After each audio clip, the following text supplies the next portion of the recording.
بسم الله الرحمن الرحيم. kusoo dhawaada janaalkeena rawaan janaal waa abu rawaan. maanta waxaan idin haynaa sheeko cajiib ah ama qiso cajiib ah oo ka dhacday dalka Masar. qisadaas oo ah khiyaano zawjiya ama khiyaano guur. qisada waxay dhex maraysaa nin dhalinyaro ah oo lagu magacaabo Maxamed Al-Haadi iyo xaaskiisa Taqriid Sayid iyo nin jaarkooda ahaa ama dariskooda ahaa oo la dhaho Maxamed Cabdulmuncim Taqriid iyo Maxamed Al-Haadi waxay isqabeen 11 sano.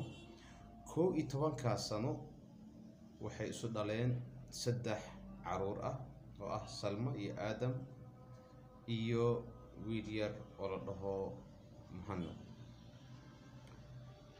qiso cajiib ah waaye 11 sano nin xaaskiisa caruurta u dhashay in lagu dhaho ilmahan adiga ma dhalin ama caruurtaada ma aha. waa arrin aad u xanuun badan. rawaan janaal muhiimadda aan u sameeyno waxay tahay in aan soo gudbino nasiixo ama waanooyin aan ku soo gudbinayno duruusta ama casharada ugu badan oo ka faa'iido doonana waxa waaye in aan ka faa'iideysano qaladaadka غيركينا si anaga aan qaladka ugu dhicin ama bulshadeena aysan ugu dhicin qaladkaas. sheekada Maxamed Al-Haadi iyo Taqriid waxaa laga joogaa muddo dhan hadda 12 sano. waxay isguursadeen sanadkii markuu ahaa 2009. waxaa dhacay Maxamed Al-Haadi ma lahayn markaas guri isaga oo khaas ah. waxay isku guursadeen guri kira ah khaasatan magaalada Qaahira meeshan ay dhahan pyramidiska ama ahraamaadka. waxaa dhacay in markii isguursadeen Maxamed Al-Haadi wuxuu ka shaqeyn jiray siyaaxada ama tourismka ama dalxiiska sida u yaqaanaan dadka. murshid siyaaxi ahaa ama dadka u kaxeeya meelaha dalxiiska loo tago ama uu macneeyo waxyaabaha meelahaas lagu soo arkaayo. Maxamed iyo Taqriid markii isguursadeen waxaa dhacday in muddo 7 bilood Maxamed uu la joogay kadibna ay u soo baxday fursad shaqo hotel ku yaalo dalka Qatar magaaladiisa Dooxa hotel Four Seasons uu dhaho. Maxamed wuu safray. dhalinyarada Carabeed inta badan wadamadan Carabta gaar ahaan dalka Masar waxay aad danayaan inay tagaan ama shaqo ka helaan dalalka khaliijka ah si markaa qofku u soo diyaarsado shilimaad yar oo soo aruursado uu markaa reerkiisa kula soo laabto si uu u manage gareeyo ama u maamulo nolosha caruurtiisa si uu ugu helo hooy isaga qaas ah isaga caruurtiisa iyo xaaskiisa. waxaa dhacay markaa Maxamed intuu joogay intuu safarka Qatar joogay uu soo laabtay xaaskiisa oo loo ka tagay. markuu soo laabtay waxaa dhalatay gabadhoodii Salma. muddo kadib Maxamed safarka ayuu ku laabtay. safarkiisi badnaa mar walba wuxuu iman jiray sanadkii mar ama 2 sano mar. sometimes waxaa dhici jirtay inuu safar ka soo degdego uu yimaado. waxaa meesha yimid marka in uu dhashay Aadam iyo wiilkiisa kale Muhammad. intaas Maxamed Al-Haadi wax problem ah xaaskiisa kuma qabin. waxaa dhacay marka problemkii dalalka khaliijka sidii Sacuudiga iyo Bahrain iyo Imaaraadka iyo Masar ay calaaqaadka u jareen dalka Qatar. waxaa markaa bilowday inay iska soo laabtaan dhalinyaradii Carabta ahayd wadamadooda ku soo laabtaan maadaama xoogaa shaqadii iska adkaatay dalalkiina calaaqaadka ay goosteen. Maxamed Al-Haadi waxyaabaha ugu yaabka badan waxay ahayd wuxuu yiri markaan gurigeyga imid waxyaabo aad u yaab badan aan la kulmay oo ah in guriga lacag laga waayo lacag u taali isagii xaaskiisa kaliya ogaayeen in gabadha ay tiraahdo mar walba mobilkeyga waa iga lumay taxi baan ugu soo dhex tagay ama bajaaj baan ugu soo dhex tagay waxyaabo noocaas ah. waxba uma arkeenin. subaxyada ka mid ah Ilaahay subxaanahu wa tacaala waxaa yiri waa u kaadiyaa bini aadamka laakiin waxa ma hilmaamo. waqtiga qofka fadeexadiisa soo baxaysana waa waqti maaragtay ilaahay ugu talagalay. waxaa dhacay maxamed alhaadi mobilkiisa waxaa kusoo dhacay masajyo xagga messengerka ah, kuwaas oo qof isku magacaabay inuu yahay faacil khayr ama qof wanaag sameynayo, isagoo u sameynayo, isagoo ku dhahayo xaaskaaga taqriid way ku qiyaameynaysaa, oo waxay kugu qiyaameynaysaa ninka aad deriska tihiin cabdilmuncim. arrin aad iyo aad ula yaabay ahayd. arrintii shakiga isaga ku jiray waxaa markaa kusoo dhashay gabadhii shaloo kale waxay tiri waxaan tegayaa guriga aabbahay, oo habeen maxay tahay caawa waxaan soo seexanaynaa guriga aabbahay aniga iyo caruurteeda. waxaa dhacay maxamed shakigii muddo markuu kusii jiray telefoonka inuu qaato oo telefoon u diro xaaskiisa. telefoonkeedii way ka qaban weysay. wuxuu wacay aabbihii ay tiri gurigiisan tegayna oo caawa halkaas soo seexanayna. waa markii ay qoran tahay in wax fashilmaan. odaygii sodogiisa ahaa telefoonka markuu diray maxamed alhaadi wuxuu ku yidhi waxaan rabaa inaan la hadlo xaaskayga iyo dhiib gabadhaada. odag wuxuu yidhi ani gabadheeda ma arkin mana ii imaanin. maxamed alhaadi wuxuu ahaa nin aada u degan. shakigii uu qabay iyo qofkii la soo hadlay masajyada isagoo wato wuxuu tegay nin lawyer ah oo saaxiibkiis ah. lawyerku wuxuu yidhi adigoo is dejinayo waxaan sameynaynaa xaalad waa dejinaysaa, xal anaa ku keeni doono. xaaskii telefoon u diray way ka qabatay. xaggee joogtaa? aabbay baa la joogaya tiri. markaas wuxuu yidhi beentaa waaye, aabbaha anigaa la hadlay oo lama joogtid. waxaa dhacday marka in ay telefoonka ku jirtay. xoogaa kadib uu telefoonkii diray ay ka qabatay.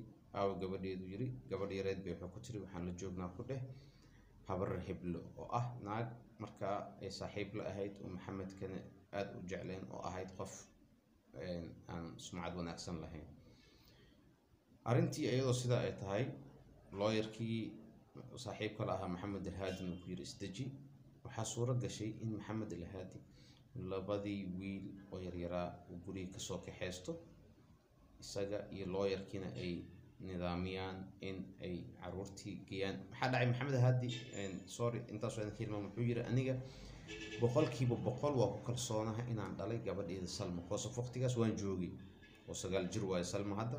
wuxuu yiri aniga joogo waqtigaas oo ka warhaay 100% waa ku kalsoonahay inaan aniga dhalay, laakiin waxaan ka shaksanahay labada caruurta ah. waxaa la kaxeeyay labadii wiil. waxaa la geeyay macmalkii ama shaybaarkii lagu soo baari lahaa DNA inuu caruurta isaga dhalay iyo in kale. waxaa dhacay markii shaybaarkii la tagay in natiijadii ay noqotay in isaga uusan dhalin labadan caruurta ah. arrintii ayuu wuxuu la tagay gabadha aabaheed. way isku khayliyeen, way isdirreen, buuqi baa batay. maxkamaddii baa la geeyey dokumentigii. maxkamaddu waxay amartay in lasoo qabto taqriid iyo gabadha taqriid in lasoo qabto. taqriid lawyerkeedii isla markii qof wax isku hubtay ahayd. lawyerkii aabaheed baa lawyer u sameeyey. lawyerkii soo kaxaysatay. maxkamaddii bay timid iyada oo wada Salma iyo labada wiil. waxay tiri in uu caruurta dhalay waxaa cadeynayo Salma ayana hala baaro. waa la kaxeeyey tibbi sharciga ama dowlad kasta waxay leedahay meel u qaas ah oo dowladda ay leedahay lagu baaro dadka la dilo, autopsiga lagu sameeyo ama jusada ama qofka markuu dhinto lagu baaro, iyo waxyaabahan inkaari nasabka ay dhahaan ama nasabka la inkiro ama caruurta la inkiro meelaha lagu baaro. dowlad DNA bay qaaday. waxaa caddaatay oo la yiri waa impossible, mustaxiil in uu noqdo maxamed alhaadi saddexda caruurta ah aabahood. isuma soo dhawo xataa 100% logic ma aha yiri in caruurtan isaga uu dhalay. taas oo sii kululeysay caradii maxamed alhaadi. kadib maxkamaddii malafkii marka dib loogu celiyey waxaa dhacday in taqriid ay dhuumato ay baxsato oo la waayo muddo la raadinayay. waxaa suuro gashay in lasoo qabto cabdilmuncim oo ah ninkii jaarka la ahaa maxamed al-sayid oo la yiri naagtaada ninkaas kuu qiyaamaysa. waxaa la keenay maxkamaddii mufaaja'a ama waxyaabo aad u yaab badan buu sheegay. wuxuu yiri marka hore isagoo inkiraayay odayaal fadhi inta la galay gogol loo fadhiistay odayaal ehelkiisi wixii waa la soo raacay maxkamadda markii wuxuu yiri dhageysta even xitaa haddii ay dhacdo in gabadhan aniga aan maaragtay saaxiib la noqday ama ninkeeda igu qayaantay macnaheeda ma aha in caruurta aniga aan dhalay koosof waxaa laga yaabaa inay niman iga horeeyeen niman iga dambeeyeen taasoo ah aan u sheegayno gabdhaheena muslimaadka ee Soomaaliyeed nin xumaan kula sameeyay ma laga yaabo abadan inuu ku aamino inaad xaaskiisa noqoto iyo in xitaa haddii shaydaanka ka faa'iideysto uur iyo wax saab ugu soo baxo inuu qaadan doono qof aan naftaada ku salimtay suuragal ma aha in uu aamino in aad qof kale naftaada ku salimin. waxaa dhacay marka in cabdilmuncim iyo taqriid maxkamaddu ay ku xukuntay in saddex sano la xiro. waxaa wareer ka taagan yahay ama aad loogu wareeray maxamed al-haadi oo yiri aniga waxaan rabaa waxaan guursaday mar dhow muddada hadda ay soo socotay halka sano ah ee dooda maxkamadda soo socotay wuu guursaday.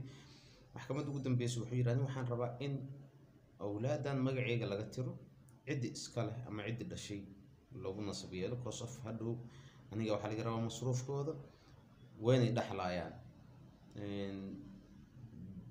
meeshan mu'asasadan azharna waxay tiri awlaadan waxaa la leeyahay waa awlaad firaash meherkaaga ku dhasheen laakiin adi maada dhalin taasoo in badan hadda maxkamadda maxamed al-haadi uu ka daba cararaayo oo u dhowdahay in maaragtay fursad loo siiyo in caruurtan laga tiro magaciisa. maxkamadda ugu dambeyso waxaa loo balansan yahay 19 Janaayo bishan hadda aan ku jirna ah. waxaan idinla socodsiin doonaa wax walbo oo markaa kusoo kordha qadiyadan khiyaanada guurka ay sameysay gabadhan taqriid sayid. muhiimadda marka qisadeena hadda aan soo gudbinay Rawaan Channel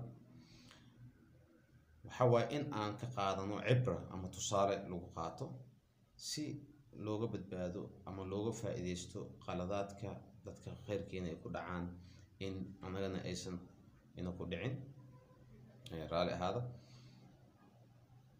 waa Abu Rawaan oo idin leh mar labaad mar saddexaad waxaan idin ka codsanaynaa in like iyo subscribe iyo share ay noo saartaan channelkeena. qisooyin badan waa soo wadnaa sidaa iyo nabadgelyo.